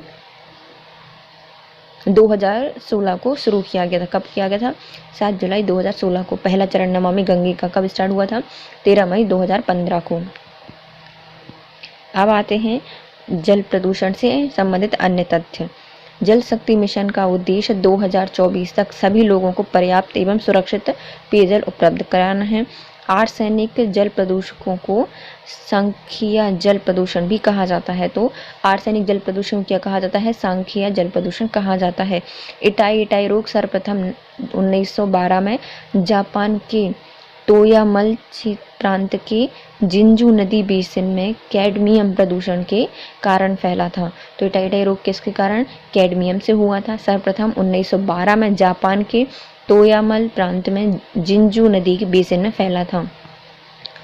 जलीय सतह पर तेल की तीव्र गति से फैलाव तेल अधिप्लव कहलाता है। समुद्र में बिखरे हुए तेल के उपचार हेतु ऑयल जैपर नामक जीवाणु का प्रयोग किया जाता है, जो कि इसको क्या कर देते हैं? इसको जैप कर देते हैं। तो ऑयल जैपर का प्रयोग किया जाता है। गंगा नदी में सर्वाधिक BOD कानपुर और इलाहाबाद में पाया जाता है। BOD क्या होता है? Biological oxygen demand. BOD होता है बायोलॉजिकल ऑक्सीजन डिमांड। क्या होती है? यह कानपुर और इलाहाबाद के मध्य ज़्यादा पाई जाती है गंगा नदी में। बायोजैव छिड़काव। जल में ऑक्सीजन की सांद्रता बढ़ाने के लिए बायोजैव छिड़काव किया जाता है। जैव उपचरण जीवों के सहयोग से पर्यावरण से विषैले पदार्थों का निष्कासन जैव उपापचरण कहलाता है। जल उपकार अधिनियम 1977 में बनाया गया था। जल उपकार अधिनियम 1977 में बनाया गया था। राजेंद्र सिंह को भारत का जल पुरुष भी कहा जाता है। तो राजेंद्र सिंह को भारत का जल पुरुष कहा जाता है। जल संरक्षण हेतु सरकारी प्रयास क्या क्या किए गए हैं? जल प्रदूषण के लिए प्रदूषण निवारण एवं नियंत्रण अधिनियम 1974 आया है। राष्ट्रीय गंगा नदी बेसिन प्राधिकरण, नमामि गंगे, नीति आयोग की @75 कार्यनीति, जल जीवन मिशन 2019-20 और राष्ट्रीय जल नीति 2012। नेक्स्ट आता है मृदा प्रदूषण। मृदा प्रदूषण की गुणवत्ता में होने वाला ह्रास मृदा प्रदूषण कहलाता है। इसे पौधे जीवाणुओं के लिए भूमि की उपयोगिता में ह्रास के संबंध में भी इसे समझा जा सकता है। मृदा प्रदूषण के अन्य नाम मृदा अवनमन, भूमि प्रदूषण और जैविक कारखाना, ये सब मृदा प्रदूषण के कारण होते हैं। मृदा प्रदूषण के कारण एक होते हैं प्राकृतिक कारण, मानव जनित कारण और अन्य कारण। तो प्राकृतिक कारण में क्या होता है? वर्षा, जो कि खनिज लवण हानि एवं मृदा अपरदन करती है। तो वह वर्षा द्वारा मृदा का अपरदन होता है। उच्च तापमान के कारण केंचुए और नाइट्रीकृत जीवाणुओं के मरने से मृदा की उत्पादकता में कमी होती है। अम्ल वर्षा का होना भी और ज्वालामुखी उद्गार भी मृदा प्रदूषण के लिए जिम्मेदार होता है। भूकंप के कारण मृदा धर्षाव एवं भवन के मलबे का फंसना मृदा प्रदूषण का कारण बनता है। मानव जनित कारण क्या होते हैं? वनों उन्मूलन, मतलब वनों को काट दिया, और अतिचरण। कृषि तकनीकी अकुशलता, जैसे कि अभी पराली जलाई जाती है। अकुशल सिंचाई प्रणाली, अत्यधिक रासायनिक एवं कीटनाशकों का कृषि में प्रयोग, औद्योगिक अपशिष्ट का पानी के जरिए भूमि तक या मृदा तक पहुंचना, खनन कार्य और अजैव क्षरणीय ठोस अपशिष्ट जैसे कि कांच, प्लास्टिक का मृदा में मिलना। अन्य कारण नगरीय अपशिष्टों का खेत में जमाव, उद्योगों से निकलने वाले पानी का सिंचाई कार्यों में प्रयोग, खेतों में मानव का एवं जानवरों का मल मूत्र का विसर्जन, शिफ्टिंग कल्टीवेशन या फिर झूम खेती, ये भी मृदा प्रदूषण के लिए जिम्मेदार होती हैं। मृदा प्रदूषण के प्रभाव: मृदा की उर्वरता क्षमता में कमी होना, सूक्ष्म जीव, बैक्टीरिया आदि की मृत्यु। मृदा प्रदूषण के कारण भूमिगत जल प्रदूषण को भी बढ़ावा मिलता है। मृदा अपरदन, मृदा अम्लीकरण और मृदा क्षारीकरण की समस्या को बढ़ावा मिलता है। मृदा से विषाक्त तत्व फसलों के जरिए मानव शरीर तक पहुंचकर उसे प्रभावित करते हैं।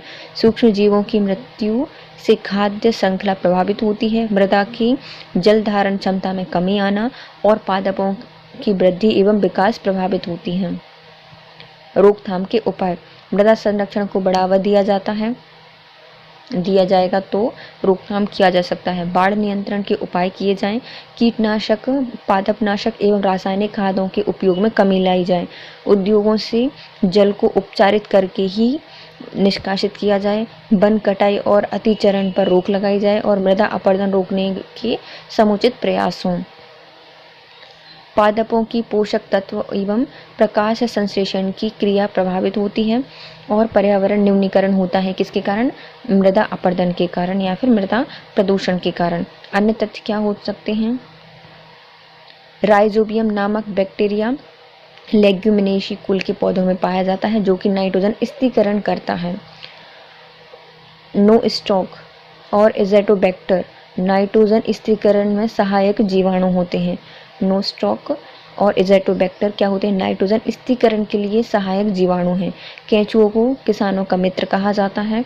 केंद्रीय मृदा संरक्षण बोर्ड की स्थापना 1953 में की गई थी। केंद्रीय मृदा संरक्षण बोर्ड की स्थापना 1953 में की गई थी। चंबल नदी अवनालिका अपरदन के जरिए बीहड़ों का निर्माण करती है। मध्य प्रदेश के मुरैना, श्योपुर और भिंड की समस्या इससे ज़्यादा प्रभावित है। ध्वनि प्रदूषण, जब अवांछित शोर से मानवीय जीवन में अशांति उत्पन्न हो जाती है, इस स्थिति को ध्वनि प्रदूषण कहा जाता है।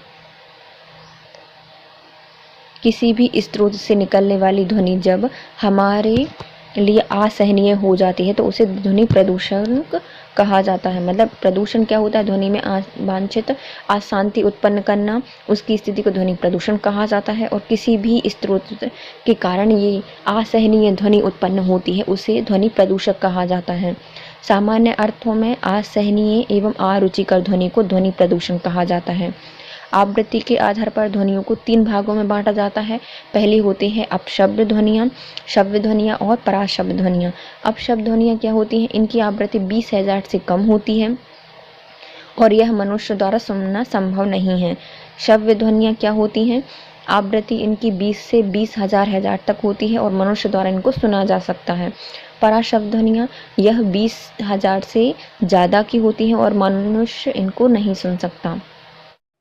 ध्वनि प्रदूषण के स्रोत, प्राकृतिक स्रोत और मानवीय स्रोत। प्राकृतिक स्रोत में क्या आता है? ज्वालामुखी विस्फोट, बादलों की गरज, बिजली कड़कना और तूफानी हवाएं, ये सब प्राकृतिक स्रोत होते हैं। मानवीय स्रोत क्या होता है? घरेलू उपकरण जैसे TV, cooler, mobile, washing machine, औद्योगिक प्रतिष्ठानों में लगी मशीनें एवं सुपरसोनिक विमान, पटाखों का प्रयोग, ये मानवीय स्रोत के अंतर्गत आते हैं। परिवहन साधन जैसे रेल, बस, ट्रक, कार, मोटरसाइकिल, मनोरंजन के साधन जैसे टीवी, रेडियो, डीजे एवं लाउड स्पीकर, सार्वजनिक धार्मिक स्थल जैसे कि बाजार, पूजा स्थल और पार्टी स्थल, ये मानवीय स्रोत होते हैं जो कि ध्वनि को प्रदूषित करते हैं। ध्वनि प्रदूषण के प्रभाव क्या होते हैं? इससे श्रवण थकान हो जाती है, ध्यान केंद्रित करने में समस्या होती है, बहरापन हो जाता है, संवाद में बाधा होती है, निंदा में बाधा होती है, चिड़चिड़ापन आता है, कलह एवं गुस्सा आता है, उच्च रक्तचाप हो जाता है, गर्भस्थ शिशु पर भी प्रतिकूल प्रभाव पड़ता है और मानसिक विक्षिप्तता एवं हृदय संबंधी विकार उत्पन्न होते हैं। भारतीय मानक संस्था द्वारा स्वीकृत किए गए ध्वनि स्तर क्या क्या होते हैं? मतलब जो भारतीय मानक संस्थान है उसने कितने स्वीकृत किए हैं ध्वनि के स्तर? तो आवासीय क्षेत्रों में ध्वनि का स्तर होना चाहिए, यदि ग्रामीण है तो 25 से 35 डेसिबल, उपनगरीय है तो 30 से 40 डेसिबल, नगरीय आवासीय है तो 35 से 40 डेसिबल और नगरीय सामान्य है तो 45 से 55 डेसिबल। औद्योगिक क्षेत्र में 50 से 60 डेसिबल और नगरीय है तो 40 से 45 डेसिबल, जो कि आवासीय और व्यावसायिक दोनों हो सकते हैं। विभिन्न भवनों में स्वीकृत किए गए आंतरिक ध्वनि स्तर क्या हो सकते हैं? तो रेडियो और टीवी का में स्टूडियो में कितनी हो सकती है आवाज़? तो 25 से 35 डेसिबल। संगीत कक्ष, ऑडिटोरियम और सम्मेलन कक्ष में 35 से 40 डेसिबल। सरकारी कार्यालय एवं बैंक में 45 से 50 डेसिबल और रेस्टोरेंट और होटल में 50 से 55 डेसिबल की होती है। देखो आवासीय में क्या होती है, यदि ग्रामीण क्षेत्र है तो ग्रामीण के लोग कैसे बोलते, थोड़ा ज़्यादा बोलते हैं तो 25 से 35। उपनगरीय है तो 35 से मतलब 30-40 तक। नगरीय आवासीय है तो 35 से 40, नगरीय आवास में 35 से 40, नगरीय असामान्य है तो 45 से 55 भी चलेगी, लेकिन औद्योगिक में 50 से 60, नगरीय आवासीय या फिर व्यवसायिक दोनों हो तो 40 से 45। अब आते हैं विभिन्न भवनों में स्वीकृत किए गए आंतरिक ध्वनि स्रोत क्या होते हैं। रेडियो टेलीविज़न से कितनी ध्वनि आती है? 25 से 35। सामान्य कक्ष ऑडिटोरियम सम्मेलन में 35 से 40। सरकारी कार्यालय या बैंक में 40 से 45 से 50 और रेस्टोरेंट होटल में 50 से 55। विभिन्न ध्वनि स्रोत और उनकी तीव्रता। श्वसन में कितनी, मतलब अपन जब श्वसन ले करते हैं तो भी कितनी आवाज़ आती है? 10 डेसिबल की आती है। सामान्य बातचीत में 20 से 30 डेसिबल। तेज बात करने पर 50 से 60 डेसिबल जब झगड़ा होता है। तेज वर्षा होती भड़ भड़ भड़ भड़ करके तो 55 से 50 डेसिबल। बस की होती है 110 डेसिबल। हवाई जहाज़ की होती है 90 से 120 डेसिबल। रेलगाड़ी की होती है रेलगाड़ी की और हवाई जहाज़ की सेम होती है 90 से 120 डेसिबल। जेट विमान की होती है 140 से 150 डेसिबल और ज्वालामुखी की होती है 190 डेसिबल। हम फिर से देखेंगे इनको। श्वसन के लिए कितनी आवाज़ होती है? तो 10 डेसिबल। सामान्य बातचीत में तो 20 से 30 डेसिबल। तेज बातचीत के लिए तो 50 से 60 डेसिबल। तेज वर्षा होती है तो 55 से 60 डेसिबल। बस की 110 डेसिबल। हवाई जहाज़ और रेलगाड़ी की 90 से 120 डेसिबल। जेट विमान 140 से 150 डेसिबल और ज्वालामुखी 190 डेसिबल।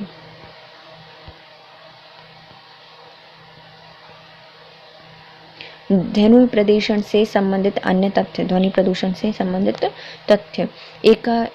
एक अत्यधिक ध्वनि या तीव्र शोर को ध्वनिक धमाका या ध्वनि गरज कहा जाता है। शोर प्रदूषण अधिनियम 2000 में आया था। भारत में ध्वनि प्रदूषण से संबंधित मानकों का निर्धारण केंद्रीय प्रदूषण नियंत्रण बोर्ड द्वारा किया जाता है। ग्रीन मफलर का संबंध ध्वनि प्रदूषण से है। वायु प्रदूषण निवारक और नियंत्रण अधिनियम 1981 में आया था, जिसमें 1987 में संशोधन करके इसके अंतर्गत ध्वनि प्रदूषण को भी वायु प्रदूषकों के अंतर्गत शामिल कर दिया गया। भारतीय दंड संहिता की धारा 268 में ध्वनि प्रदूषण हेतु दंड का प्रावधान किया गया है। पुलिस अधिनियम 1861 के तहत त्योहारों और अवसरों के समय संगीत की तीव्रता के नियंत्रण का अधिकार पुलिस अधीक्षक को होगा। पर्यावरण संरक्षण अधिनियम 1986 की धारा 6A के अंतर्गत ध्वनि प्रदूषण पर रोक लगाई गई है। पर्यावरण संरक्षण अधिनियम 1986 की धारा 6A के अंतर्गत ध्वनि प्रदूषण पर रोक लगाई गई है। ध्वनि के अध्ययन को श्रवण विज्ञान कहा जाता है। क्या कहा जाता है? श्रवण विज्ञान या फिर एक्विस्टिक कहा जाता है। ध्वनि या श्रवण विज्ञान कहा जाता है, एक्विस्टिक कहा जाता है। भारत के शीर्ष ध्वनि प्रदूषण शहर क्रमशः कलकत्ता, मुंबई और चेन्नई हैं। IPC धारा 290 के अपताप के लिए दंड का प्रावधान किया गया है। IPC की कौन सी धारा है? 290, जिसमें अपताप का वर्णन किया गया है। और पुलिस अधिनियम 1861 में कहा गया है कि जो पुलिस अधीक्षक है वह ध्वनि को नियंत्रित करने के लिए त्योहार और अवसरों में जिम्मेदार होगा। भारतीय दंड संहिता की धारा 268 में कहा गया है कि ध्वनि प्रदूषण करोगे तो दंड का प्रावधान है। समुद्री प्रदूषण के बढ़ते स्तर ने महासागरों को भी प्रभावित किया है, जिसके कारण समुद्र की जैव विविधता के साथ साथ जल की गुणवत्ता में भी ह्रास हुआ है। प्राकृतिक एवं मानवीय कारण से समुद्री वातावरण में ऐसे पदार्थों का समावेश जिनसे प्रतिकूल प्रभाव उत्पन्न होता है, उन्हें समुद्री प्रदूषण कहा जाता है। कारण अर्थात समुद्र प्रदूषण के कारण ज्वालामुखी विस्फोट से निकली सामग्री का महासागरों में मिलना, टेक्सटाइल आधारित जैसे कि अर्थात अंतरिक्ष से उल्का आदि का महासागरों में गिरना, ये क्या होते हैं? टेक्सटाइल्स होते हैं। नदियों द्वारा अपने प्रदूषण को अंतिम रूप से महानगरों में डालना, समुद्री तट, नगरों, शहर, गांव के गंदे पानी और कूड़ा करकट को समुद्र में डाला जाता है। जहाज़ों और टैंकरों से कच्चे तेल का समुद्र में रिसाव, जैविक कूड़ा करकट सागरों में डालना, तटों के किनारे अवस्थित तेल शोधन कारखाने समुद्री जहाज़ों की सफाई से निकले तेल एवं अन्य कूड़ा करकट भी समुद्री प्रदूषण के लिए जिम्मेदार होते हैं। इसके प्रभाव क्या होते हैं? समुद्री जल में घुली O2 की कमी हो जाती है। समुद्र पारिस्थितिक तंत्र पर दुष्प्रभाव होता है। मछलियों और घोंघों का उत्पादन कम हो जाता है। समुद्री क्षेत्र बदरंग हो जाता है और समुद्री जैव विविधता और खाद्य श्रृंखला बुरी तरह से प्रभावित होती है। रोकथाम के उपाय क्या क्या हो सकते हैं? नदी प्रदूषकों का सागर में पहुंचने से पहले ही उपचार हो जाए। तेल प्रदूषण के नियंत्रण हेतु रासायनिक विरंजकों का उपयोग हो। प्लास्टिक के उपयोग को नियंत्रण किया जाए। जहाज़ों और टैंकरों में आधुनिक तकनीकों का प्रयोग हो ताकि तेल रिसाव की समस्या उत्पन्न न हो। तापीय प्रदूषण। तापीय प्रदूषण को जल में उपस्थित अवशिष्ट ऊष्मा के रूप में भी परिभाषित किया जा सकता है। तापीय प्रदूषण क्या होता है? जल में उपस्थित अवशिष्ट ऊष्मा को क्या कहा जाता है? तापीय प्रदूषण कहा जाता है। तापीय प्रदूषण प्राकृतिक पर्यावरण में अवांछनीय परिवर्तन का कारण होती है। स्रोत क्या क्या होते हैं? ताप विद्युत संयंत्र, परमाणु विद्युत संयंत्र, तेल शोधन कारखाने और स्टील मिलें, ये सब तापीय प्रदूषण का कारण होते हैं। नेक्स्ट आता है रेडियो एक्टिव प्रदूषण। रेडियो एक्टिव पदार्थों के नाभिकीय विखंडन के कारण निकलने वाले अल्फा बीटा गामा किरणों से होने वाला प्रदूषण रेडियो एक्टिव प्रदूषण कहलाता है। स्रोत परमाणु विस्फोट, परमाणु ऊर्जा संयंत्र एवं परमाणु आइसोटोप्स, ये सब रेडियो एक्टिव प्रदूषण के स्रोत होते हैं। प्रभाव क्या होता है? त्वचा कैंसर, रक्त कैंसर और आनुवांशिक विकार। मृदा प्रदूषण और म्यूटेशन हो जाती है। गर्भवती महिला अस्वस्थ बच्चे को जन्म देती हैं। जल प्रदूषण को बढ़ावा मिलता है। उदाहरण क्या हो सकती है इसकी रेडियो एक्टिव प्रदूषण की? चेरनोबिल त्रासदी जो कि 1986 में हुई थी। फुकुशिमा डाइची त्रासदी जो कि 2011 में हुई थी। रेडियोधर्मिता मापन इकाइयाँ। क्यूरी रेडियोधर्मी पदार्थों के विघटन की दर का मापन करती है। रॉटजन ने विकृत ऊर्जा की मात्रा का मापन किया था। रैंड विकिरण मापन करता है और रैम ये क्या करता है? जैविक हानिकारों का मापन करता है। तो देखो 4 प्रकार से रेडियोधर्मी मापन होते हैं। पहला होता है क्यूरी जो कि रेडियोधर्मी पदार्थों के विघटन की दर का मापन करता है। रॉटजन विकृत ऊर्जा की मात्रा का मापन करता है। रैंड तो विकिरण का मापन करता है और रैम जैविक हानियों का मापन करता है। जो जैविक हानियाँ हैं उनका मापन करता है। रेडियो एक्टिव पदार्थ रेडियम, यूरेनियम, थोरियम, रेडोन, एस्टेवाइन,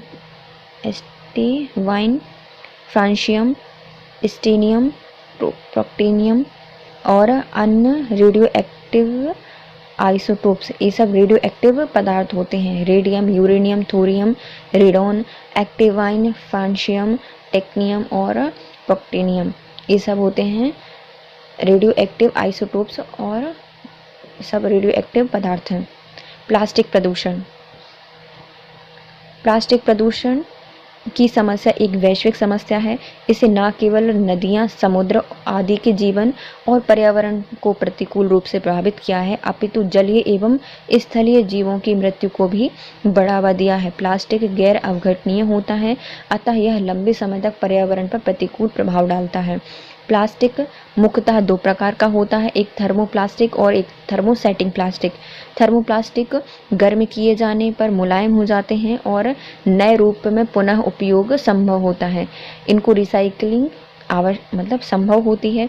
उदाहरण के लिए पॉलीथीन, पीवीसी, पॉलीप्रोपिलीन और पॉलीएस्टीरीन, ये सब थर्मोप्लास्टिक होते हैं। थर्मोसेटिंग प्लास्टिक गर्म करने पर मूल अवस्था में वापस नहीं लौट सकते, इनकी रिसाइकलिंग संभव नहीं होती। उदाहरण के लिए वल्कनीकृत रबर, बेकेलाइट और मेलामाइन, ये थर्मोसेटिंग होते हैं।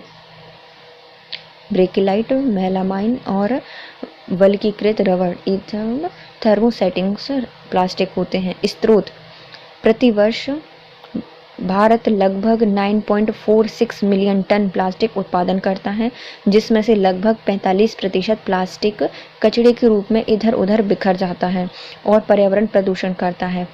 प्लास्टिक प्रदूषण के मुख्य स्रोत डिजिटल उपकरणों का प्लास्टिक कचरा, घरों का पॉलीथीन कचरा, मैन्युफैक्चरिंग कंपनियों का प्लास्टिक कचरा जैसे कि प्लास्टिक के डिब्बे, पानी की बॉटल्स, गार्बेज बैग्स एवं स्ट्रॉ, बॉटल का ढक्कन, खाने के रैपर, ये सब कारण होते हैं कि प्रदूषण कैसे होता है, प्लास्टिक कैसे पहुंचता है एनवायरनमेंट में। प्रभाव क्या होता है? भूमि की उर्वरता क्षमता कम हो जाती है, जल एवं वायु प्रदूषण फैलता है, समुद्री परितंत्र का ह्रास होता है और जो जीव जंतुओं की मृत्यु हो जाती है। ये मनुष्य में मानसिक पाचन संबंधी रोग उत्पन्न कर। प्लास्टिक में मौजूद थैलेट्स एवं बाइस्फेनॉल ये मानव में कैंसर उत्पन्न करते हैं। ठोस अपशिष्ट। ठोस अपशिष्ट वे पदार्थ होते हैं जो उपयोग के बाद निरर्थक एवं बेकार हो जाते हैं तथा जिनका कोई आर्थिक उपयोग नहीं होता, उन्हें ठोस अपशिष्ट कहा जाता है, जैसे कि डब्बे, कांच के सामान, प्लास्टिक, अखबार, आवासीय कचरा इत्यादि। ठोस अपशिष्ट पूरे विश्व में एक समस्या बनकर उभरा है।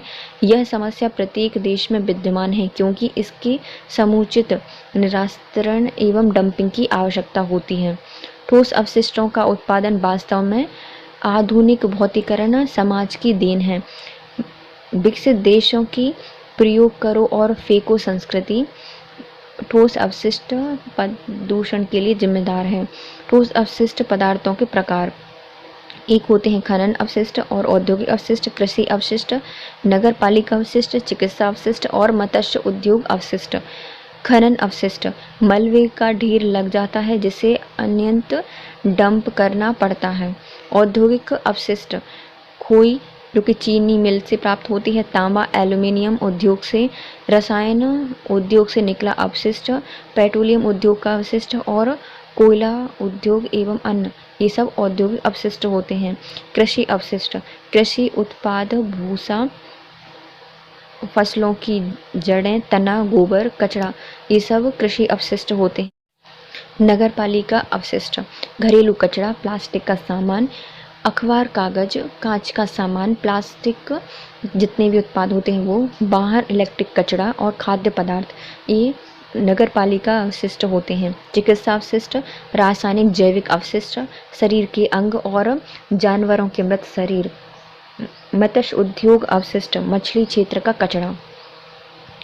ई अवशिष्ट ई अवशिष्ट का निर्माण इलेक्ट्रिकल एवं इलेक्ट्रॉनिक उपकरणों के अनुप्रयोग एवं बेकार हो जाने से होता है। इसमें अनेक खतरनाक रसायन, भारी धातुएं, शीशा, कैडमियम, बेरियम, क्रोमियम, पारा पाए जाते हैं जो कि मानव स्वास्थ्य के लिए हानिकारक होते हैं। ई वेस्ट के स्रोत computer, television, radio, mobile, washing machine, CD player, पंखा, microwave oven, electric iron, ECG machine, microscope, incubator, fax machine, Xerox machine, tubelight, सभी प्रकार के विद्युत संयंत्र ई अपशिष्ट के स्रोत होते हैं। वेसल कन्वेंशन एक अंतर्राष्ट्रीय संधि है जो कि ई अपशिष्ट के दो देशों के बीच समानांतरण या स्थानांतरण को प्रतिबंध करती है। मतलब यदि ई अपशिष्ट है तो एक देश से दूसरे देश को स्थानांतरित नहीं किया जाएगा। इसको किसने कहा है? वेसल कन्वेंशन के द्वारा इसको प्रतिबंधित किया गया है। जैव उपचार सूक्ष्मजीव, जीवाणु, कवक आदि का प्रयोग कर पर्यावरण प्रदूषण या संदूषकों को कम विषाक्त में अवघटित करना एक जैव उपचार कहलाता है। इसके द्वारा किसी विशेष स्थान पर पर्यावरणीय प्रदूषकों के हानिकारक प्रभाव को समाप्त किया जा सकता है। यह जैव रासायनिक चक्र के सिद्धांत के माध्यम से कार्य करता है। जैव उपचार मृदा, सतही जल, भूमिगत जल आदि को साफ करने एवं पारिस्थितिक तंत्र की पुनः स्थापना में उपयोगी होता है। जैव उपचार तकनीक बायो वेटिंग, जैव छिड़काव, बायो स्टिमुलेशन, जैव संवर्धन और बायो रिएक्टर, ये सब क्या होते हैं? ये जैव उपचार की तकनीक होती है। पहला क्या होती है? बायो वेंटिंग होती है। जैव उपचार तकनीक जैवों से उपचार करने की तकनीक क्या क्या हो सकती हैं? तो बायो वेंटिंग, जैव छिड़काव, बायो स्टिमुलेशन, जैव संवर्धन, बायो रिएक्टर इत्यादि, ये सब जैव उपचार तकनीक होती हैं। पहली आती है बायो बेंटिंग। इस प्रक्रिया में कूप के माध्यम से वायु और पोषक तत्वों को संदूषित मृदा तक पहुंचाया जा सकता है ताकि स्थानीय जीवाणु की वृद्धि को प्रेरित किया जा सके। यह ऐसी स्थिति में किया जाता है जब संदूषक सतह की काफ़ी गहराई पर स्थित होता है। जैव छिड़काव। भूमिगत जल में ऑक्सीजन की सांद्रता बढ़ाने के लिए वायु को दाब द्वारा भूमिगत जल स्तर में नीचे तक प्रवेश कराया जाता है ताकि संदूषकों के जैव अपघटन को बढ़ाया जा सके। Bio stimulation. इस प्रक्रिया में पोषक तत्व नाइट्रोजन, ऑक्सीजन, फास्फोरस को कूप के माध्यम से संदूषित मृदा में भेजा जाता है जिससे मृदा में उपस्थित सूक्ष्म जीव मृदा प्रदूषकों को समाप्त करने वाले में वृद्धि हो जाती है, परंतु इस प्रक्रिया में अधिक समय लगता है। जैव संवर्धन। अपघटन प्रक्रिया को बढ़ाने के लिए किसी अन्य स्थान से संदूषित स्थान पर सूक्ष्म जीवों को लाकर वहां उनकी मात्रा बढ़ाना जैव संवर्धन कहलाता है। यह प्रक्रिया बायो स्टिमुलेशन से बेहतर तकनीक होती है। Bio reactor. इसमें एक नियंत्रित तंत्र के माध्यम से संदूषित ठोस पदार्थ जैसे कि मृदा अवसाद आदि एवं जल का उपचार किया जाता है। अन्य तथ्य। जेट विमानों की गति को मैक इकाई से मापा जाता है। भारत में सर्वाधिक रेडियोधर्मी प्रदूषण केरल में पाया जाता है। नाभिकीय विकिरण अवपात से बचने के लिए खाया जाता है पोटेशियम। आयोडाइड ग्रीन मफलर ध्वनि प्रदूषण से संबंधित है। पिगोवियन कर प्रदूषण फैलाए जाने के कारण लगाया जाता है। जीरोडर्मा पिगमेंटोसम बीमारी होती है जो कि पराबैंगनी किरणों के कारण होती है। तो जियोडर्मा मतलब त्वचा से संबंधित हो गई और पिगमेंटोसम मतलब उसमें पिगमेंट आ जाते हैं, पराबैंगनी विकिरण के कारण होता है। जैव प्रदूषण से फैलने वाले रोग कौन कौन से होते हैं? एंथ्रेक्स, प्लेग, चेचक और ट्यूरलरेमिया। मोटर कारों में प्रदूषण जांच की समय जांच की जाती है शीशा और कार्बन कण की। स्टोन कैंसर का कारण होता है अम्ल वर्षा। किस देश में सर्वाधिक अम्ल वर्षा होती है? तो नॉर्वे में।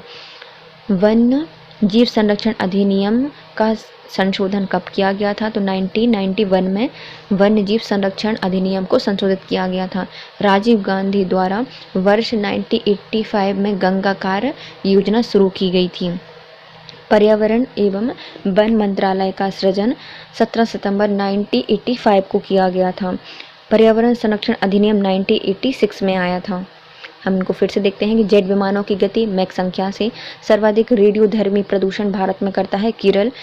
नाभिकीय विकिरण अपपात से बचने के लिए हम पोटेशियम खाते हैं। आयोडाइड ग्रीन मफलर की ध्वनि प्रदूषण से संबंधित है। पिगोवियन कर यह प्रदूषण फैलाए जाने के लिए लगाया जाता है पिगोवियन कर। जियोडर्मा पिगमेंटसम जो बीमारी है वह पराबैंगनी विकिरण के कारण होती है। जैव प्रदूषण से फैलने वाले कारक होते हैं एंथ्रेक्स, प्लेग, चेचक और ट्यूरलेमिया। मोटर कारों में प्रदूषण जांच के समय शीशा और कार्बन कण की जांच की जाती है। स्टोन कैंसर को अम्ल वर्षा जिम्मेदार होती है। सबसे ज़्यादा अम्ल वर्षा होती है नॉर्वे में। वन्य जीव संरक्षण अधिनियम को 1991 में संशोधित किया गया था। राजीव गांधी द्वारा वर्ष 1985 में गंगा कार्य प्रारंभ किए गए थे और पर्यावरण वन मंत्रालय का सृजन 17 सितंबर 1985 में किया गया था।